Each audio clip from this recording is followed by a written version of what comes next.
A gente fala muito sobre Flamengo por aqui, claro que a gente tem que falar sobre o Plata, né? Eu estou gravando esse vídeo, inclusive, aqui fora do meu estúdio, como você pode ver, estou no Band Esportes, onde daqui a pouco tem o programa Bola Rolando. Este vídeo está sendo gravado no fim da tarde desta segunda-feira, com uma notícia urgente e bombástica. A Conmebol finalmente se pronuncia sobre Plata no Flamengo e comunica oficialmente que o jogador está liberado para enfrentar o Estudiantes na próxima quinta-feira.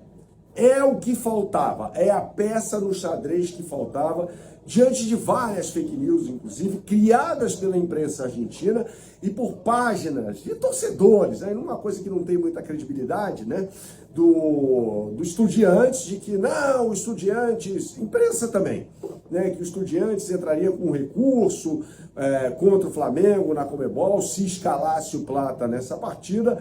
Fato que agora não tem mais essa jurisprudência, afinal de contas o jogador está liberado oficialmente. A Conmebol publicou isso há pouco, né? Esse vídeo está sendo gravado nesta segunda-feira, repito, no final da tarde, no seu site, um comunicado que aponta que o Plata está sim liberado. O Flamengo tinha um e-mail, essa informação foi dada em primeira mão pelo companheiro Mauro César, e nesse e-mail constava a informação de que o Plata estava liberado para jogar. Flamengo e CBF receberam esse e-mail, mas os Estudiantes, a diretoria dos Estudiantes dizia que não tinha sido comunicada por nenhum meio, seja eletrônico, seja por pombo correio, sinal de fumaça, nada disso. Então o que acontece? Os Estudiantes, na cabeça dos dirigentes dos Estudiantes, e aí eu tenho que falar sobre o presidente Juan Verón, La Brujita Verón, eles pensaram assim, pô, se ele vai para o jogo, eu vou entrar com uma ação contra o Flamengo, independentemente do resultado, principalmente se perder. Entro com um recurso na Conmebol e tenho chance de ganhar, porque eu não fui comunicado oficialmente sobre essa questão. Pronto, agora acabou. Agora, oficialmente, Gonçalo Plata está liberado para jogar pelo Flamengo e deve ser titular nesse jogo contra a equipe do Estudiantes. Então termina essa guerra de narrativas, porque a Conmebol dá um ponto final no caso Plata no Flamengo, tá? Ponto final, acabou. Agora não tem mais o que fazer, não tem mais para onde ir. Gonçalo Plata está liberado pela Conmebol para disputar, no caso, a partida contra o Flamengo pela Libertadores da América, né? Isso é muito importante. Isso é um assunto do dia, tá, pessoal?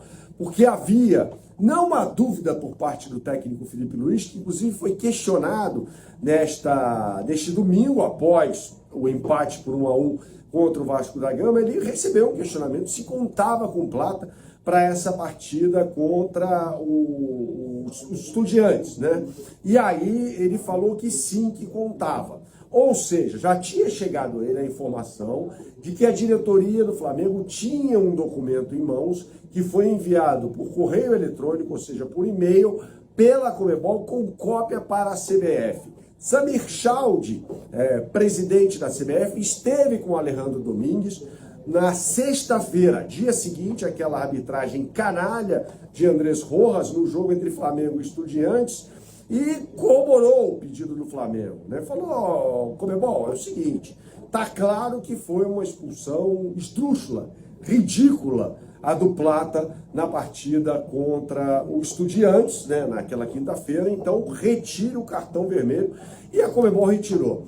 Aí muita gente falou assim, abre-se um precedente perigosíssimo em relação a Gonçalo Plata. O precedente foi aberto em 2014, quando o Romagnoli jogou pelo Estudiantes, né, a partida depois de ter sido expulso contra o Cruzeiro, uma expulsão também esdrúxula.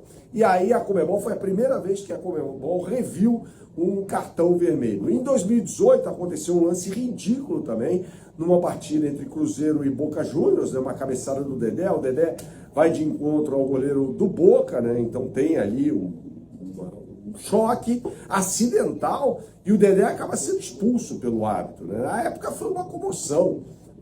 Ali mostrou-se claramente que não ia dar para o Cruzeiro, não. O Cruzeiro em 2018 ainda tinha um bom time de futebol, foi antes aquela situação falimentar, né? E tem nome e sobrenome aqueles que levaram o Cruzeiro para o buraco, os irmãos Perrella e o Itair Machado, também chamado de Mitair à época. Então há o precedente. Então se alguém falar para você, ou se você vir na televisão, ouvir no rádio alguém falando, não, está aberto um precedente perigosíssimo, você dê o checkmate, dê a informação correta, que o precedente foi aberto em 2014 com a revisão do cartão vermelho do Leandro Romagnoli, jogador do São Lourenço de Almagro, que inclusive, surpreendentemente, ganhou a Libertadores naquele ano, tá? Então não tem essa de precedente aberto em relação ao Gonçalo Plata. Particularmente, acho que foi criado um clima de guerra, e o clima de guerra é a zona do conforto do Estudiantes. Vale lembrar que esse time ganhou no apito as 3 Libertadores, lá nos anos 60, 68, 69 e 70, em cima de Palmeiras, Nacional e Peñarol, respectivamente. Inclusive, no jogo contra o Milan, na Copa Intercontinental, ou seja, no Campeonato Mundial de 1969, 3 jogadores do Estudiantes saíram presos, algemados do campo, foram direto à delegacia por causa da pancadaria no jogo. Foi uma selvageria aquela partida. Então, essa é a zona de conforto do Estudiantes. Você vai ter de um lado um Flamengo que joga muito mais bola versus um Estudiantes que vai apelar para esse tipo de coisa, tá? E mais importante, tão importante quanto, é tentar entender como o técnico Eduardo Domingues, que é bom, vai armar esse time do Estudiantes para a partida. Lembrando que no jogo do Maracanã, ele começa com uma linha de 4, com o Gomes sendo o lateral direito e o Azamendia jogando como um lateral pelo lado esquerdo. E aí ele tira o Piove no intervalo, que era um volante que estava marcando a Vera, o Arrascaeta, né? Para colocar o Benedetti, que era um ala pelo lado esquerdo. Aí ele fecha os corredores laterais do Flamengo. Tanto que você viu uma queda de desempenho grande dos 2 laterais, Varela e Ayrton Lucas, e também do Samuel Lino naquele jogo, porque ele fechou os corredores. E aí ele trouxe 3 meio-campistas para confrontar os 2 volantes do Flamengo, que eram Saul e De La Cruz. Sai o Saul, entra o ala, o time do Flamengo faz assim. Eram esses 3 jogadores, Medina, Amondarain e o Ascaciba, que é capitão do time e o melhor jogador da equipe. Então, fora toda a questão da arbitragem e também dos gols perdidos pelo Flamengo, uma certa soberba até na partida, tem a questão também tática da partida, que foi muito interessante. Foi muito interessante, muito legal de se ver. Então, vamos lá.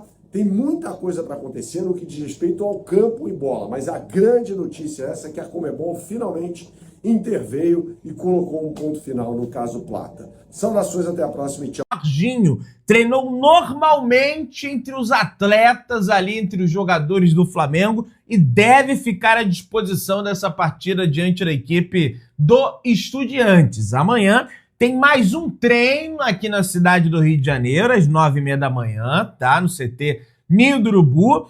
E às 3h da tarde, o Mengão embarca rumo à Argentina, rumo ao aeroporto da Grande Buenos Aires, rumo ao aeroporto de Ezeiza, tá?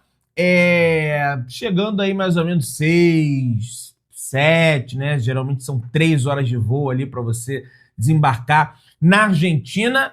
Aí na quarta-feira, às 3h30 da tarde, tem treino do Flamengo na parte da tarde, no CT do Defensa e Justiça, tá? Às 3h30 da tarde. E na quinta-feira, não tem jeito, às 9h30 da noite, a bola rola para Flamengo e Estudiantes, diretamente do estádio Jorge Luiz Risque, né? O tal do Estádio Uno, né? O estádio moderno lá do Estudiantes, que eu já fiquei sabendo, já pude apurar algumas situações com pessoas que já foram lá, o gramado é bom. Tava até com o João Guilherme, rapaz, da Flamengo TV, voltando ontem do Maracanã, encontrei ele no elevador, perguntei, ei, João, vai no jogo? Pô, não vou, coisa e tal.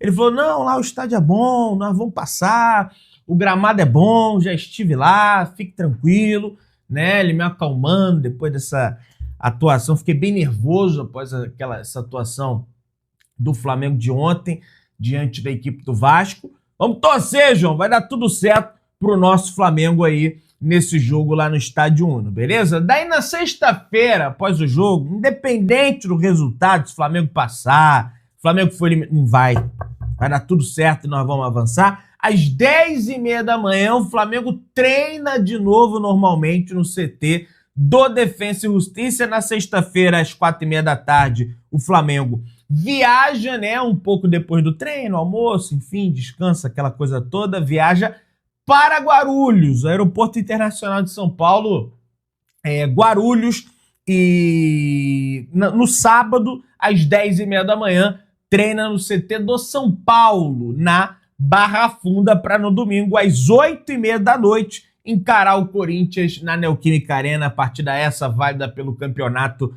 Brasileiro. Daí na segunda-feira, já de madrugada, às 1h30 da manhã, aí sim tem o voo para o Galeão, para o Aeroporto Internacional do Rio. E aí, acredito eu, até que depois dessa maratona de viagens, de jogos, logística, deve ter uma folga para os atletas do Flamengo na segunda-feira. Depois o Flamengo tem um cruzeiro, se eu não me engano, pelo Campeonato Brasileiro, beleza? Vamos lá, minha galera, vamos avançando. Rapaz, muito se fala na ausência do Alacian, né? Muita gente me perguntando o que aconteceu, Pedrão, que o garoto não entra mais para jogar.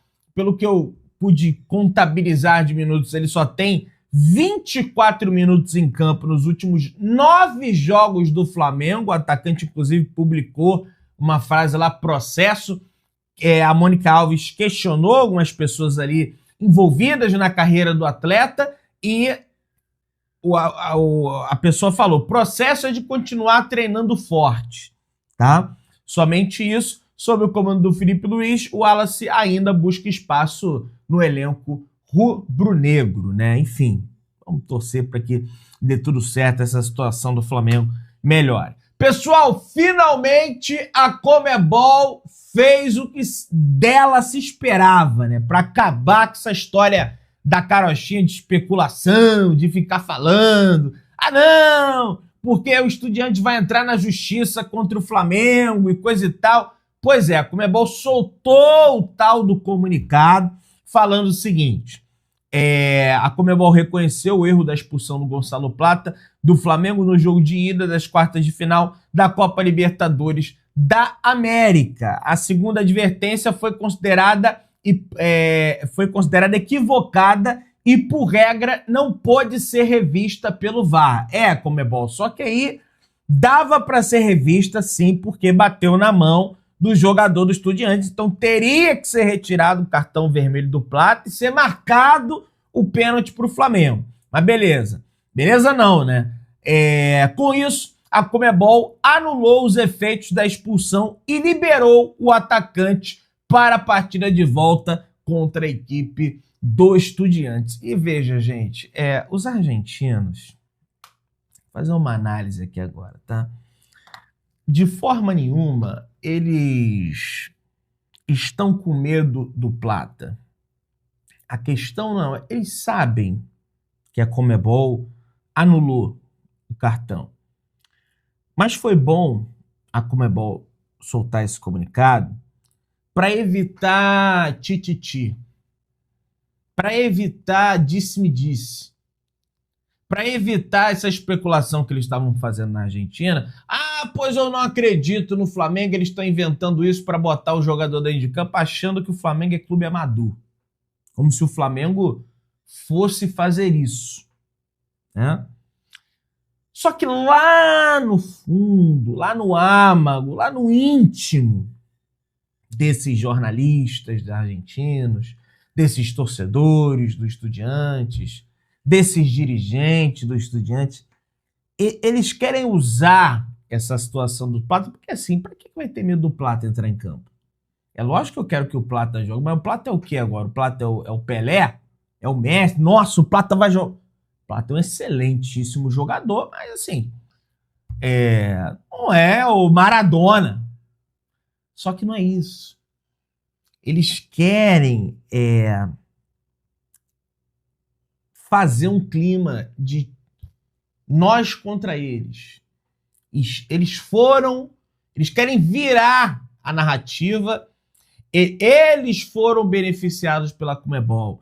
Olha o que a Conmebol está fazendo contra o Estudiantes. Olha o que a Conmebol está fazendo contra o Clubes Argentino. Vê como é que escala. Olha o que a Conmebol está fazendo contra o povo argentino. Então você vê que isso inflama.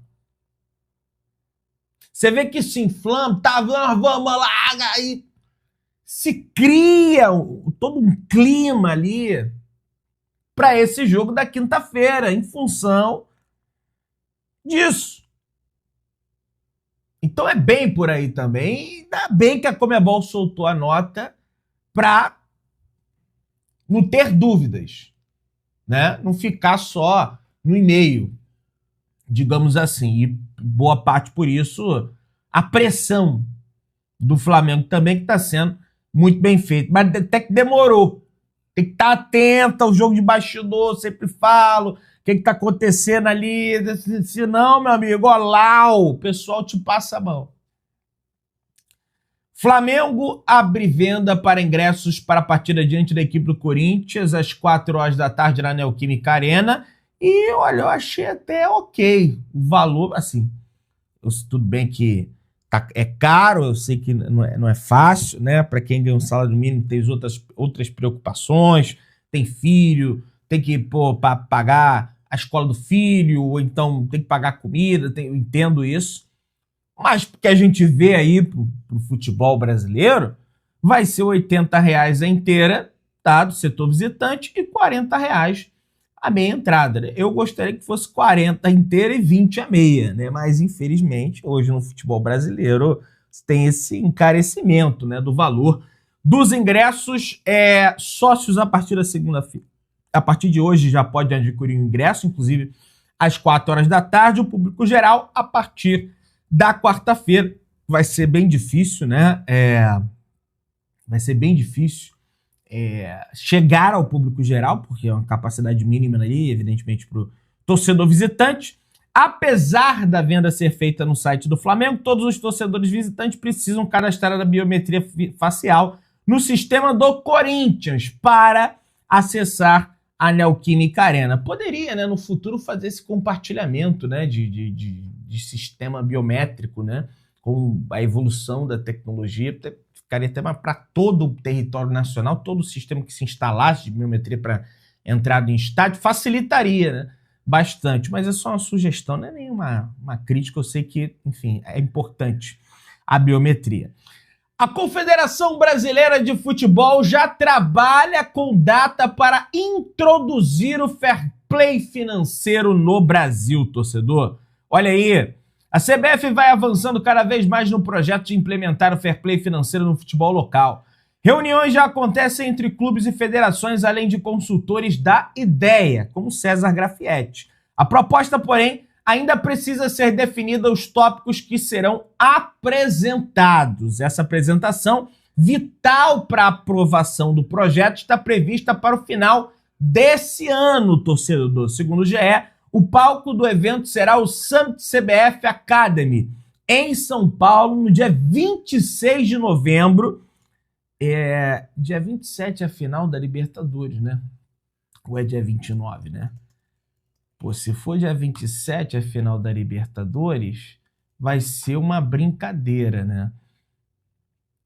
Porque tem dia 27, dia 29. Dia 29. Eu sempre confundo 27 com 29, né? Então, tudo bem. É um pouquinho mais espaçado. O início da aplicação no futebol brasileiro começaria já em janeiro de 2026. As ideias do modelo brasileiro e fair play também se inspirariam em outros países que adotaram um sistema com sucesso. Claro que, levando em consideração as particularidades do futebol local, a proposta receberá ajustes significativos. Mas não vá fazer puxadinho para beneficiar times que estão devendo, não. Times que não pode pagar o que não arrecada, né? Por exemplo, a concepção do projeto implementado na Espanha pede a aprovação prévia das contas dos clubes, em uma postura de prevenção que não será aplicada no Brasil. A ideia é analisar e punir, se for o caso, apenas com os fatos já realizados. Tá, mas não vai passar pano. Deu mole, punição. Se for para criar um sistema para dizer que tem que ficar igual essa tal dessa CNRD aí, né? Aí, meu amigo, realmente complica. Espero que não seja assim. Vamos ver para quando for apresentado o projeto no dia 26 de novembro, para a gente dissertar de uma maneira mais completa. Pessoal, o cria da base do CT do Urubu, Vinícius Júnior, foi eleito o 16º melhor jogador do mundo e ganhou a 16ª colocação. A revista France Football, organizadora da premiação, no ano passado protagonizou aquela vergonha, né, de dar a bola de ouro pro Rodri e botar o Vinícius Júnior em segundo, mas depois o prêmio The Best da FIFA acabou corrigindo essa situação. Quem foi o grande vencedor foi o francês Dembélé, acho até que de forma merecida, venceu a UEFA Champions League, decidindo jogos com o Paris Saint-Germain, a mesma coisa que o Vinícius Júnior fez, né? Só que aí teve aquele roubo, né, da France Football com o Vinícius Júnior no ano passado. Enfim, mas já passou. Vamos avançando aí, minha galera. Pessoal, seleção sub-20 chama mais 3 jogadores do Flamengo em preparação para a Copa do Mundo sub-20, e são eles o zagueiro Carbone, o meio-campista Pablo Lúcio e o atacante Pedro Leão, tá? Então, além do Iago e do João Vitor, esses atletas também foram convocados para integrar a seleção brasileira sub-20 para o Mundial sub-20, treinados pelo Ramon Menezes. Rapaz, aí o Ramon Menezes, eu vi entre não, porque nós somos prejudicados, porque não podemos convocar o Hendrick, o Estevão, que deveriam estar aqui na seleção. Ô, Ramon Menezes, vou ser bem sincero com você. Você acha o Lamine Yamal, sabe quantos anos? Tem 18 o Lamine Yamal? 20 ele não tem. Ele tem idade para jogar na seleção sub-20 da Espanha. Você acha que o técnico da seleção sub-20 vai levar o Lamine Yamal? Você acha que o Barcelona vai deixar? Entre o Pedri lá também, sabe? Não vai, cara. Então isso não existe. Esquece isso, cara. Esquece. Seleção sub-20 é o último do último da pré. Não tem a fila da Caixa Econômica? É lá atrás do último da fila de prioridade. Entende?